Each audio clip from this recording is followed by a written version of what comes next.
In terms of the text representing America and published after the French Revolution, it is no doubt Alexis de Tocqueville's Democracy in America that is best known for Americans.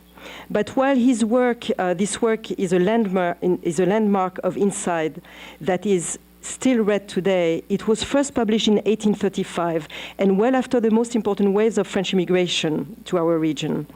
That does not mean that the reception of this work in France played no role in French immigration, but perhaps we need to look at 17th and 18th century representations of America to get a sense of what America was in the imagination of most people in France, those people who came in the last years of the 18th century, the first years of the 19th century. To give you examples of the most influential 18th century books that depicted America, let us first look at non-fictional representations of American at that time.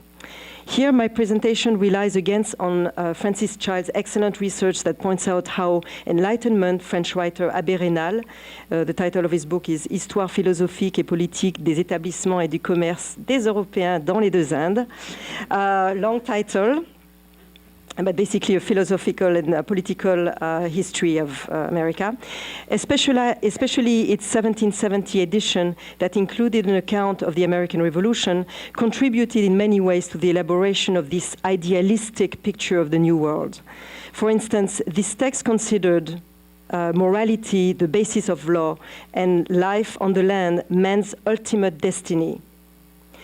Raynal praises the, quote, sentiment of benevolence uniting each family in the new world, and the harmony of the religious sects who love and cherish one another as children of the same father, end of quote. Raynal feels that, quote, the English American is wise or happy enough not to admit any ecclesiastical power, end of quote. At times, Raynal becomes impassioned, even prophetic. He says, quote, in proportion as our people are weakened and resign themselves to each other's dominion, population and agriculture will flourish in America. The arts transplanted by our means will make a rapid progress, and that country, rising out of nothing, would be fired with the ambition of appearing with glory in its turn on the face of the globe and the history of the world, end of quote. Then there are also autobiographical descriptions of America where the fine lines between fiction and reality are by definition a little blurry. French consul for New York, New Jersey, and Connecticut in the 1780s, Michel Guillaume Jean de Crèvecoeur wrote Letters from an American Farmer that became extremely influential, not just in France, but in Europe as well. His work provided useful information and understanding of the New World that helped to create an American identity in the minds of Europeans by describing an entire country rather than another regional colony.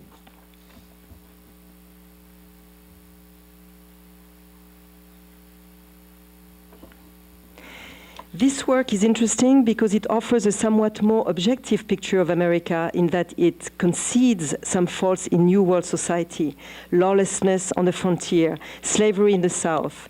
Yet, all in all, his is a delightful and very alluring picture. For instance, Crèvecoeur says, quote, no sooner does a European arrive, no matter of what condition, than his eyes are opened upon the fair prospect. He hears his language spoken. He retraces many of his own country manners. He perpetually hears the names of families and towns with which he is acquainted. He sees happiness and prosperity in all places disseminated.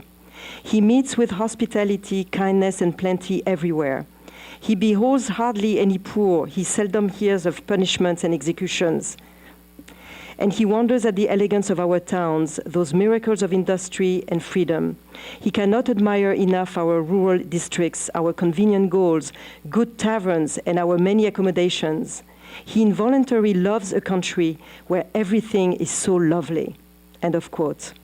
So this is Crèvecoeur, and we see that he depicts America as a modern land, both geared towards the future and willing to preserve the good qualities from the old world. Finally, I would like to end this presentation with the vision of America that a famous French writer and founder of Romanticism in France, François-René de Chateaubriand, developed in his introductory chapter of Travels in America, a travel account of his own travels in America. So it's a long quote, but it's worth it, I promise. I joined the party that was going to land, and half an hour after having left the ship, I set foot on American soil. I remained some time with my arms crossed, looking about me with a mixture of feelings and ideas, which I could not unravel then and which I could not paint today. This continent, unknown to the rest of the world through all ancient times and through many centuries of modern times, the first savage destiny of this continent and its second destiny since the arrival of Christopher Columbus. The domination of the European monarchies shattered in the New World, the old society ending up in the young America, a republic of a kind unknown then, announcing a change in the human mind and the political order, the part my homeland had in producing these events, these seas and these shores owing part of their independence to the French flag and French blood, a great man coming forth in the midst of discord and wilderness, Washington living in a flourishing city in the same place where a century earlier William Penn had bought a bit of land from some Indians. The United States sending back to France across the ocean the revolution and the liberty which France had supported with its arms. Finally, my own plans, the discoveries that I wanted to attempt in these native solitudes, which extended their vast kingdom behind the narrow empire of a foreign civilization. Those are the things which confusedly occupied my mind. Clearly, the tone of this passage betrays the author's idealism and does little to convey the author's concrete experience of America. So, although this short novel could not possibly be used as a source for authentic information about America in 1791, it is of great interest to us for two main reasons.